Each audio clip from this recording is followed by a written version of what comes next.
Selamat pagi untuk kita semua. Hari ini dari kelompok kami mau presentasi tentang memahami nilai uji kompetensi pada hari ini. Nanti teman-teman saya juga akan memaparkan, mudah-mudahan bisa dapat dimengerti ya. Oke, boleh next lagi, this one. Kita langsung masuk ke dalam pengertiannya dulu.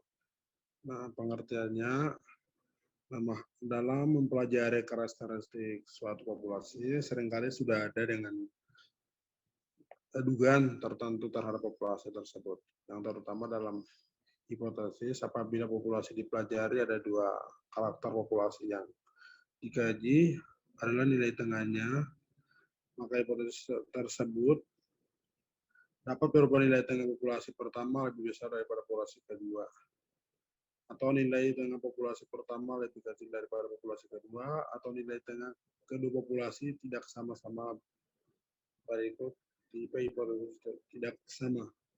Nah, jadi ini adalah dari pengertian ya, pengertian untuk materi apa namanya ini, memahami nilai di ini. Nah, boleh next lagi, Desman. Oke.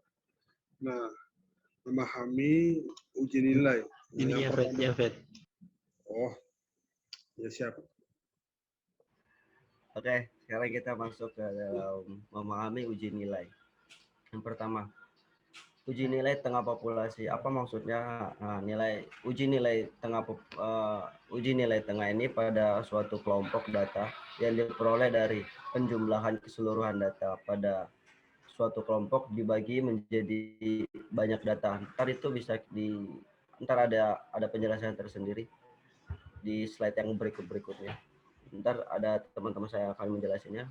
Dan yang kedua itu uji nilai dua populasi.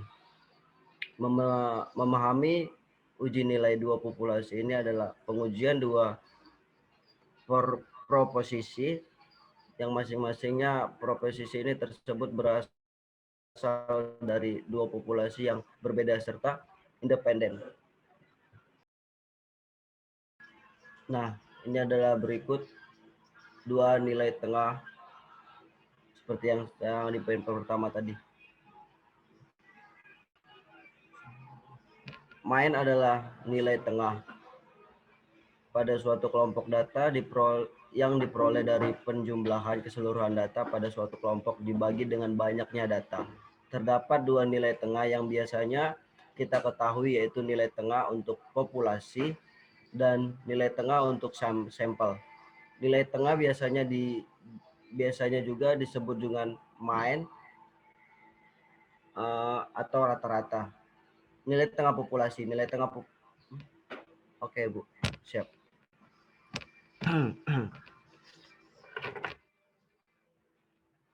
Nilai tengah populasi. Nilai tengah populasi atau rata-rata populasi merupakan hasil dari penjumlahan seluruh elemen populasi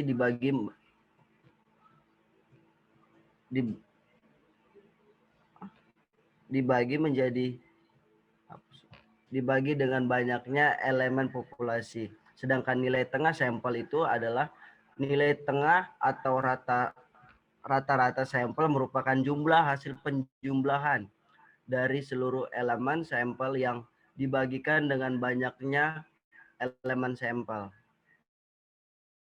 Oke, baik, kita akan masuk ke bagian uji nilai dua populasi terdiri dari dua bentuk.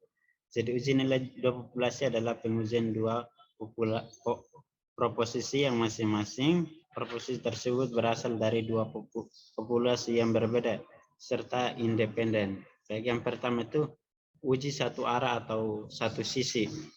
Uji dua arah. Uji satu arah. Uji satu arah atau satu sisi digunakan untuk mengetahui apakah populasi pertama memiliki populasi yang lebih kecil atau yang lebih besar. Jadi di sini untuk untuk mengetahui uji nilai populasi pertama atau populasi kedua yang lebih besar itu kita bisa lihat lihat dari sini. Dari yang atas ini itu kita bisa cara hitungnya itu kayak HO titik 2 sama P1 lebih besar P2. Berikutnya itu H1 sama dengan titik 2 P1 lebih kecil P2. Jadi itu kayak kita bisa lihat perbedaan yang bisa melihat kayak mana yang lebih besar dan mana yang lebih kecil. Kita bisa melihat perbedaannya dari sini. Kita balik ke sini. Yang kedua itu adalah uji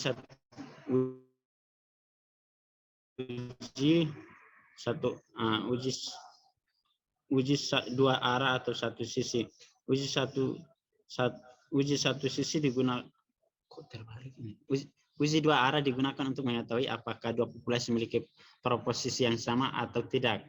Seperti yang tadi di ini hipotesis diuji dua arah digunakan dengan cara mengetahui yaitu dengan cara hitungannya itu dengan cara seperti ini. Jadi untuk mengetahui ada kesamaannya itu sama-sama kayak ada persamaannya kayak sama-sama besar dan sama-sama kecil. Jadi kita masuk di uji beda rataan sampel bebas. Jadi pengujian rataan sampel bebas memiliki 3 macam, itu 1 rataan, beda kedua rataan, beda lebih dari 2 rataan. Jadi uji perbedaan rataan memiliki 2 sampel yang saling bebas dan saling berpasangan. Makna sampel saling bebas di sini berarti 2 kelompok sampel berasal dari subjek yang berbeda gitu. Jadi pengujian perbedaan rata-rata 2 sampel saling berbeda ini penelitian eksperimennya itu biasanya menggunakan 2 sampel atau lebih sebagai objek penelitiannya. Jadi sampel-sampel tersebut itu dibandingkan untuk melihat ada atau tidaknya perbedaan setelah sampel-sampel tersebut diberi perlakuan berbeda gitu. Jadi untuk melihat ada atau tidaknya perbedaan dilakukan uji perbedaan 2 rata-rata gitu. Jadi uji hipotesis 2 rata-rata ini digunakan untuk mengetahui ada atau tidak adanya perbedaan atau kesamaan rata antara dua buah data gitu. Jadi salah satu teknik analisis statik untuk pengujian ini merupakan uji statik parametrik ini untuk yang tentu saja untuk memenuhi asumsi data berdistribusi normal gitu, dan data disiplin secara acak, dan data yang digunakan merupakan data numerik atau skala dan interval. Jadi hipotesis yang digunakan dalam pengujian perbedaan rata-rata 2 sampel saling bebas ini ada 3 gitu. Jadi yang pertama itu hipotesis 2 arah, yaitu rata-rata antara kelompok sama. Dan yang kedua hipotesis 1 arah menganggap kelompok 1 itu lebih tinggi rata-ratanya dibandingkan kelompok 2. Dan yang ketiga itu hipotesis 1 arah yang menganggap kelompok 1 lebih kecil rata-ratanya dibandingkan kelompok 2 gitu. Dan contoh kasusnya itu seorang memiliki kedai minuman mengadakan sebuah penelitian untuk mengetahui selera pemilihan minuman dengan rasa jeruk yang lebih dinikmati konsumennya gitu. Jadi sampelnya itu sebanyak 12 orang diambil dengan percobaan minuman dengan jeruk yang diperas dengan tangan sendiri, dan 10 orang dengan percobaan minuman jeruk yang diolah dari botol sirup dengan rasa jeruk. Jadi sampel pertama memberikan penilaian dengan nilai rata-rata 9 43 dengan simpangan bakunya 6 dan sampel kedua dengan hipotesis kedua percobaan dan simpangan baku itu ada 6 dan sampel kedua dengan nilai rata-rata itu ada 60 dengan simpangan baku 7,5. Jadi yang menjadi pertanyaannya itu, ujilah hipotesis kedua percobaan jenis minuman itu dengan alternatif keduanya tidak sama dengan taraf nyata 10%. Jadi pembahasannya itu di sini permasalahannya yaitu ingin membandingkan selera konsumen jeruk yang lebih dinikmati dengan tangan sendiri atau diolah dengan botol sirup. Sehingga di sini itu menggunakan perbedaan rata-rata 2 sampel gitu. Jadi untuk sampel pertama itu atau N1 adalah 12 dan untuk sampel kedua atau N2 itu adalah 10. Sedangkan untuk simpangan baku berbeda, yaitu untuk sampel 1 sama dengan 6 dan untuk sampel 2 sama dengan 7,5. Sehingga dapat disimpulkan menggunakan cara varians tidak diketahui dan diasumsi berbeda karena saya kan jadi seperti yang tadi Yusrin jelasin bahwa uji beda rata itu sampel lurus itu dilakukan pengujian rata sampel lurus memiliki tiga macam perbedaan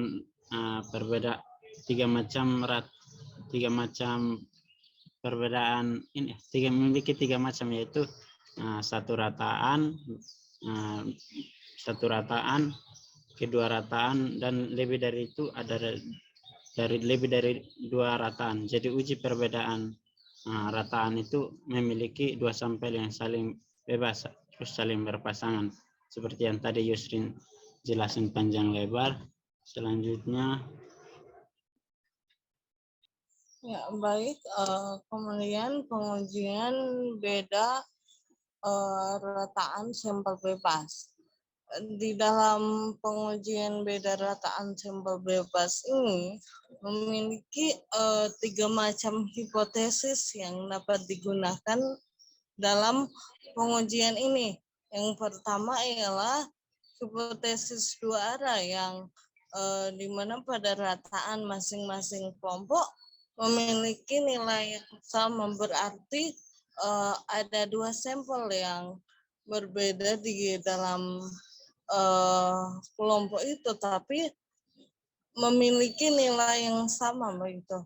Kedua adalah hipotesis satu arah lebih tinggi, yaitu adanya perbedaan lebih tinggi pada salah satu kelompok. Artinya antara kelompok 1 memiliki nilai rataan yang lebih tinggi dibandingkan nilai rataan dari kelompok lain. Jadi nilai rataan dalam kelompok ini walaupun memiliki ada 2 sampel, namun yang satu lebih tinggi daripada sampel yang lain. Begitu juga yang bagian ketiga adalah hipotesis lebih kecil, yaitu adanya perbedaan lebih tinggi pada salah satu kelompok. Hal ini memiliki arti bahwa kelompok 1 memiliki nilai rataan yang lebih kecil dibandingkan dengan nilai rataan kelompok yang lainnya. Kemudian sampel adalah bagian dari karakteristik yang dimiliki oleh populasi tersebut. Bila populasi itu besar dan peneliti tidak mungkin mempelajari semua yang ada dalam populasi, misalnya karena keterbatasan dana, tenaga, dan waktu, maka peneliti dapat menggunakan sampel yang diambil dari populasi itu untuk diuji dan dapat digunakan untuk menghitung populasi yang ada. Oke, sudah sekian dari kelompok kami. Terima kasih.